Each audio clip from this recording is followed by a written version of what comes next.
So Rumble Dad is out there doing research like always, and he just came across this woman's video. And this is a different image for the fusion centers that we've talked about before. You see there the Regional Data Fusion Center, Fire and EMS, Public Safety and Public Health, Military Liaisons. And over here you have InfraGard, Law Enforcement Intelligence Units, privately owned companies, Civilian COINTELPRO, which I call that the Signature Reduction Force in the Pentagon, ICE, TSA, DHS, FBI, blah, blah, blah, federal entity, FEMA, and they're all feeding around to these fusion centers. The fusion centers are also connected to a series of software. So let's see. Yeah, isn't it great? Excuse me. So anyways, the FBI eGuardian program that we have talked about here before a couple different times is part of those fusion center metrics that they use to keep track of everything. Hang on. There we go. So the eGuardian system with your FBI 2008 to meet the challenges of collecting all your data. Okay. And I've shown this a couple times because the one thing that people continue to miss is this. This is called cyber biosecurity. Most people are used to cyber security so that you can keep your data secure with a VPN on the internet. But we have something called body area networks. We have a couple different types of them. The medical body area networks have software for things that most people recognize as mHealth and eHealth, or potentially at-home health care. And a medical body area network, just because they're easier to show, because people are more familiar with them, they have cyber biological security. Okay, let's think it through. If your body is connected to the internet, and it is, everybody is, it's part of security, okay, then they have to have a way to watch those logins to your body coming and going with software, okay?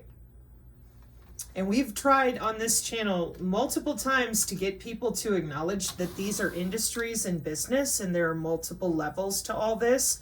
But, you know, folks get all butthurt and freaked out, and you really shouldn't. The human body is electrical, okay? The same exact system that's using your Fitbit is called intra-body communication. It's the same exact system that you're using with your Fitbit. It's part of something called the body area network. And what it does, intra-body communication, see here is a promising wireless communication technology that provides data from the human body to the medical and sports devices that everybody knows about, okay? Now, I wish to point out when this article goes into the history, you're in 1996. Yeah, and in the same way, over here, the medical implant communication system with something as simple as pacemakers and insulin pumps, people just aren't aware that this has been around since the 90s. They think that they're a targeted individual, or we'll get to that in a minute, or they think that, you know, someone is stalking them, and all these things, it could be, but it also could just be the system's load balancing bodies. See, when you don't tell people that you're logging into their actual central nervous system, okay, because the taxonomy for intra-body communication is your central nervous system. All right? So when you're using your Fitbit, when you're using your health apps, the government watches that so that these devices are less accessible to hackers. Now, they also do it to insulate these physicians EMTs. This is Rutgers University in 2010, for example. These are jobs, okay? Cyber physical systems, that's what you're dealing with. So the government no longer only has cybersecurity, because things like the medical implant communication system have been around since the 90s for things like pacemakers and insulin pumps, and it's been updated to the medical body area network. How old is the medical implant communication system? Okay, and you're talking about Medtronic and things like that. Again, pacemakers, insulin pumps, etc. And people have played stupid about this for a really long time because it's good money. If you get a hold of somebody's DNA, you can sell it. It's not just their DNA these days. So here we are at the IEEE, which is your Industrial Electronics and Electrical Engineers, back in November 2020. And in this article, they explain human body communication, which is mandatory for health monitoring. And this ubiquitous health monitoring is also in your Agenda 2030 goals. Okay. So in 2007, the vice president ordered the doctors to disable all wireless signals to his internet-connected pacemaker. Yeah, because 402 to 405 megahertz for those medical implant communication systems, which you can read about professionally and academically here at Science Direct. Okay, these things are old, and the reason that they're old is because they've been updated. Here in 2012, you can listen to the FCC chairman, Jenichowski, with your same companies, Philips, GE, and that's your FCC, Federal Communications Commission chairman, allocating spectrum to the medical body area networks, for example. Now, if you are a targeted individual, and you're probably thinking, well, what does this have to do with me? Well, because I don't think you guys out there still are, I mean, you guys are getting better about it, but I think you're a little confused about the fact that this is not illegal.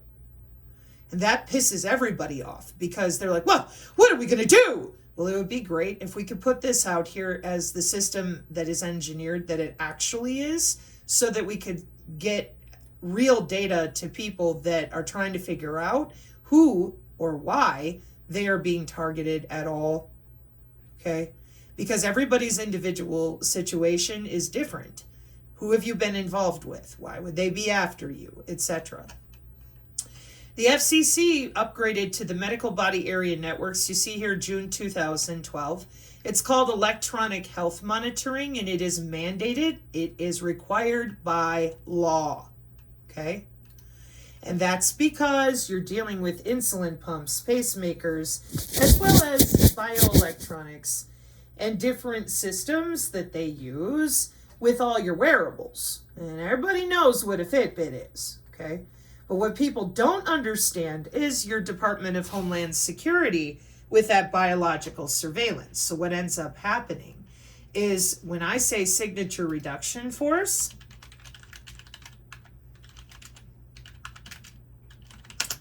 people don't know that these are jobs. Just look up signature reduction force jobs. Clearances or not, most of the time you do need to have them, but fix that. Exclusive, inside the military's secret undercover army. 2021, Pentagon reportedly running secret global army. Yeah, with the fusion centers with people with clearances that cover a spectrum. And in this lady's video, she's doing a pretty good job. I'm just going through it. This is just another example of some of the mapping that, you know, like the guy that she's got on this interview, he claimed to work, I've heard him before, in Seattle with the homeless. Yep, and during the Rodney King riots. Yep, because these systems are not new. These systems are old, and they have been upgraded. Now here on the channel, the image that most people are familiar with comes from your targeted justice group. These slides are out there publicly for people to review. And my issue with any group, I don't care who you are, doesn't matter to me. If you tell people that this is illegal, you are being fraudulent. Period. I don't care who you are. I'm not picking on targeted justice this go around. It doesn't matter where you come from. These systems are for biological surveillance to protect not just human bodies, but also our nuclear CBRN and FEMA. It's also for search and rescue. It's also for EMTs. It's also for hard to reach locations to make sure we don't have a plant leak like chemicals in the air. So when we throw everybody under the bus and we tell them that everyone's stupid and that nobody has any idea how fusion centers work, that we don't know what the eGuardian programs are, there's InfraGard, etc. So here on the channel, I've shown this one often because the fusion centers work with your local law enforcement for all sorts of reasons. And the reason I think it's the most difficult for the people, especially in the targeted individual community, is right here. They don't understand. Nobody told them directly that your body is actually a computer network. See, it says 2010. Okay. Nobody told the targeted individual community that this is not illegal. That's a problem because people are working jobs to secure human bodies, like over here with places like NIST with the Department of Commerce and the Department of Transportation. NIST is your National Institute of Standards and Technology. It's called the Cyber Physical Systems Working Group. Okay. Just move that for you. National Institute of Standards and Technology, United States Department of Commerce. This is, once again, also in the Agenda 2030 goals. Pardon my nose. And so what ends up happening is people get told all this mumbo jumbo, then they're told they can sue somebody. Okay? And here's where you're confused. The different systems that they use, including with the fusion centers, these are systems that are also in use with your local police. I said local, okay? Same systems, long time. So what I do is I take people here to the Wiley Online Library, which is part of Oxford and Cambridge. I point out network security and digital forensics, all right? That's your NCIS. You know, your police detective is investigating. And we use more than just infrared and radio frequency. So here we are in 2011 with that wireless body area network. And right here in the beginning of the article, it's going to explain that HIPAA has to be taken into consideration in 2011. Then you're going to see ultra-wideband Bluetooth and your wireless personal area network. You see the WPAN right here? Okay. This is why I usually just take people to Wikipedia because it has a really good picture and then you can go from there to discover that your wireless personal area network technologies started in 1995. Then I show them a different place to see 1995. Then I show them another different place to see 1999 and 95. And then I say, okay, we have upgraded to the medical body area network per the Federal Communications Commission for Electronic Health Monitoring that you would know as eHealth, mHealth, and at-home healthcare in 2012. Which is why if you tell people that it is illegal, you are fraudulent. Every human body is watched. We have HIPAA. We have other components right now with NATO, and our warfare doctrine in the country is network-centric warfare, and that uses networks, which the wireless body area network is a network, okay? They use things like your heart rate and your pulse in order to make a cryptographic algorithm of your biosignals. Biosignals could be anything. as far as your breath, your pulse, whatever. Here we are, 2011. So because the people that, I have no idea why, okay? I don't know. But I do know that since I've been online, I have had plenty of accolades coming from multiple of these different groups and people because they got thrown out of court, and I continued to educate, like with our Synergy Tech Metric PDF, of where this engineered system really is, in the hopes that maybe people could start finding some actual wireless body area network security. We're not really there yet. And one of the reasons we're not is the lack of education on this. Folks, listen to the chairman of the FCC. Good morning. Thank you all for being here with us today. My name is Barry Wolfman.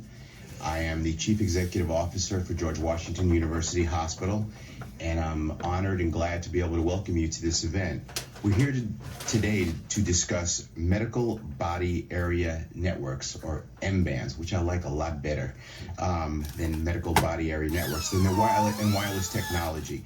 A medical body area network is defined as a small-scale network that provides short-range wireless connections among devices in proximity to a patient.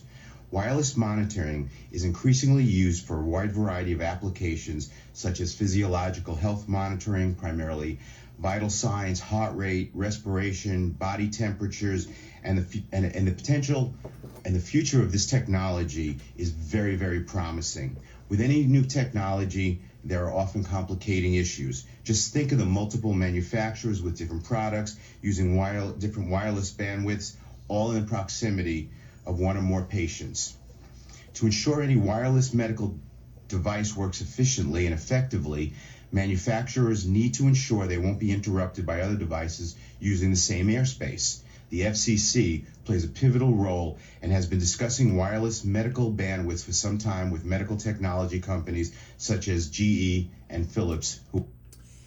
And right there is why, depending on your situation, who you're involved with, etc., you can't just run around telling everybody that it's some big evil plan. We have M-Health, we have E-Health, we have human augmentation, we have brain-computer interface. These are technologies that a lot of people are using for their health right now today. We have vagal nerve stimulators like the Sensate wearable. Okay, that's your vagal nerve, all right? So this is under the Sensate wearable, and this is where the education hiccup is. When you're using it with your phone, just like your Fitbit with your health apps, you're thinking that the data that you're transferring from the Sensate to the phone to electrocute your vagal nerve a little bit so that you get stress relief. The Apollo Neuro, there's a bunch of these. You think your data is only right there with you. No. No. Do you want to be secure using the internet? Yeah. Okay. Well, cyber biosecurity is a field that combines life sciences and information technology to identify and address security vulnerabilities. But it's combining those life sciences. It's about biology. And it's not just bodies, plants, because we have smart agriculture. They have all sorts of things for transferring DNA, protein folding, synthetic biology. We have a biocyber interface that is something that can be logged into from a distance as well in multiple different ways, not just nanotechnology. They still don't talk about this properly.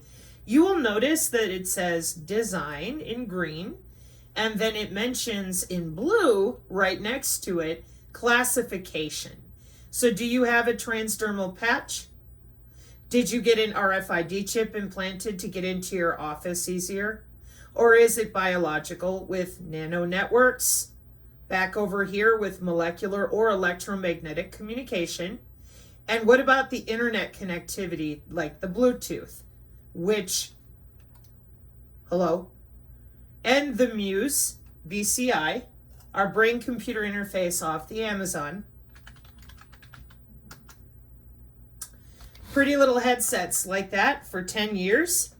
You got somebody putting that on their brain chemistry. We can't just have that available to you in your little phone, because your phone is always connected to the internet.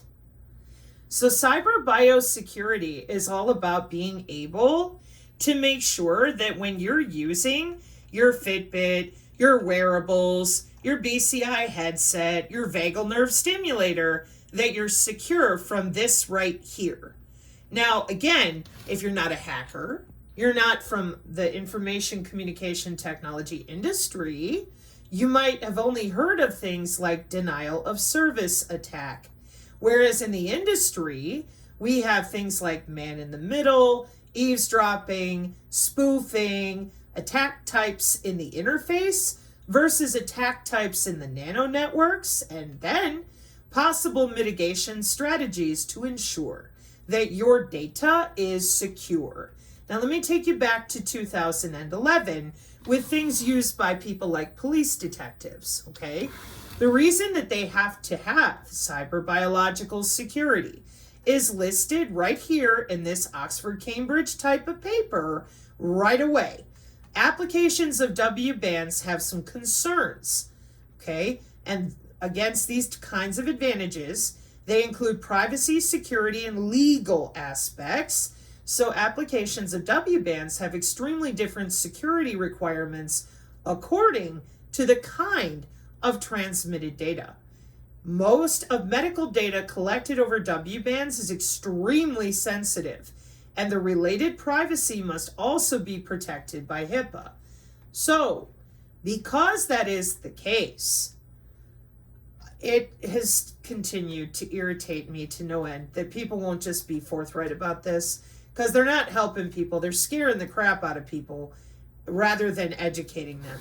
The reason that the move in 2012, in part, was made to the medical body area networks was so it was easier to watch over the body area networks. They already had security on. In 2014, as your FCC finalized rules for the medical body area networks, which can remotely do anything you see in these 4 boxes of machine learning. Then what I tell people to do, because see other videos for wireless sensor networks, the Bluetooth, etc. But this is where the problem really is. You see where it says layer 3 black box? That means that the way the data is being routed between cell phone towers, local types of wireless, microwave off of bigger boxes, those things are all going to be bounced around in a way that is cyber secure. The only people that are going to be able to hit that black box and know what's going on are going to have security clearances with the government. Okay? And that's why when this lady's video shows things like this, I have explained with real education, like the documentation I'm showing you, to my channel so that they understand these are jobs. Now, it doesn't change, in my opinion, what this woman said, which is you go on a list and all they have to do is badmouth you, whoever it is that was a jerk and signed you up. But then people thought it was individual databases. It's not quite how it works. But we've got to get this out in the open, because right now, as it stands, due to what I'm showing you, if you go to the cops, if you go to your doctor, they just tell you you're stupid and crazy. That's a problem. That is a huge problem, okay? So that's why here on the Synergy channel, we do our best to bring awareness. And like I said, the same type of image that Targeted Justice had around for a bunch of their stuff, it's the same thing, because it's the same layout, with things like the FBI eGuardian program, the differences of jurisdiction with the U.S. Marshals, FEMA, and there's your Department of Homeland Security, and of course your intelligence community, whether it's the CIA, the NSA, blah, blah, blah. They're all involved too with FISA, and there's 702, and the way that we watch data in this country with clearances. And now I'm going to show you that really quick so you understand what I mean when I tell you there's no one magic database, or I hope you do. And what they're pulling are something called biological signals. Every human body emits biological signals. And everybody knows that when you go to the hospital, you can get an EEG and a CT and all that kind of stuff, and an ultrasound. What they failed to tell people is that that is remotely available for several decades now. Okay. So that is where the big mental disconnect is, because nobody bothered to mention that the body is electrical and magnetic, and that you have a chunk of human anatomy that goes with that electrical heart that you have. And the easiest way I show it to people is here. Magnetic human body communication. And human body communication is mandatory for medical devices worldwide. Okay, right there, human body communication at the physical layer. So when I show people this, that magnetic human body communication refers to a wireless communication technology that utilizes the human body as the transmission medium. The transmission medium in wireless communication is what we are using to send the signal. What is a transmission medium in computer networking? Wireless technology. Here, I'll just do it that way. That way it's the same, because I'm usually elsewhere. Same thing. In wireless technology, a transmission medium refers to the air or atmosphere through which electromagnetic waves, like radio waves, microwaves, or infrared light, are transmitted to carry data between devices without the need for physical cables. A transmission medium, basic definition, because again, usually I use computer networking because I'm explaining networks to people. A transmission medium is a system or substance that can mediate the propagation of signals, biosignals that are electrical, electrochemical, or magnetic, for the purposes of telecommunication. Yes, that's why Dick Cheney ordered his doctors to disable all the wireless to his pacemaker. That's why the medical implant communication system and the wireless telemetry services are updated to the medical body area network in 2012. That's why your FCC is involved at all, because you're routing wireless computer networking data through human bodies. Period. 2011. Another place that I take people is NASA, in order for you to understand that these wireless body area networks, again, they are not new. They have been upgraded for easier use. One node has the capability of communicating outside the body to send data or alarm to a relevant authority, e.g., a remote physician. And the software that they use, Taylor the Fiend, for things like that, are things like W-band Omnet, NS3, and here's an example of the different biosensors that they can hit for biological signals for something called data acquisition. You would know it by the name bioinformatics. And what is really frustrating for me is that people are consistently being told that this is illegal, when in reality, this is business. You gonna throw away your Fitbit? You gonna get rid of your wireless earbuds? Are you gonna tell your friend with diabetes they need to return to using needles instead of their patches or whatever they're using? No, we're not going backwards. So we need folks to get educated so that we can continue understanding where they're at with this. Now, if you don't want to have a wireless body area network, I'm sorry, but these systems are mandated worldwide, and they're not going away because they're part of something called the biological to digital convergence, which is also not new. You have something called a digital twin. That digital twin is in use by our Pentagon. And you're talking about the convergence of engineering, nanotech, biotech, and cognitive neuroscience for 20 years. Okay? So that software I just showed you, WBAN Omnet, as you can imagine, if it's in use in the commercial world by people like doctors or companies, the Pentagon is going to have their own modeling and simulation software that is military industrial grade. And they do. Digital twins have been simmering for half a century. Welcome to your DoD in 2023. If you don't know what a digital twin is, if nobody has bothered to mention it to you, it has already passed through Congress because, as I just showed you, 2011, 1999 forward, the body area networks are not new. So they've been upgraded. You're talking about a full duplex sensing and actuating system that is more accurate for things like precision AI healthcare than the different metrics that they can take by having you come into an office, waiting on a laboratory. They don't need to do that. They can do things much faster. So the FDA approved the Modernization Act 2.0 here, which has a bunch of stuff in it. But one of the things that they approved was the use of your digital twin as a computer model, including cell-based ASSAYs, which have to do, again, with infrared and other systems. I shouldn't say it that way, but that's one of the main networks it uses. But those cell-based assays like ELISA, it also allows for your different laboratories to contrast their results faster for your radiology departments and things of that nature. Then your doctor is going to get with you and review your digital twin data. Excuse me just a moment.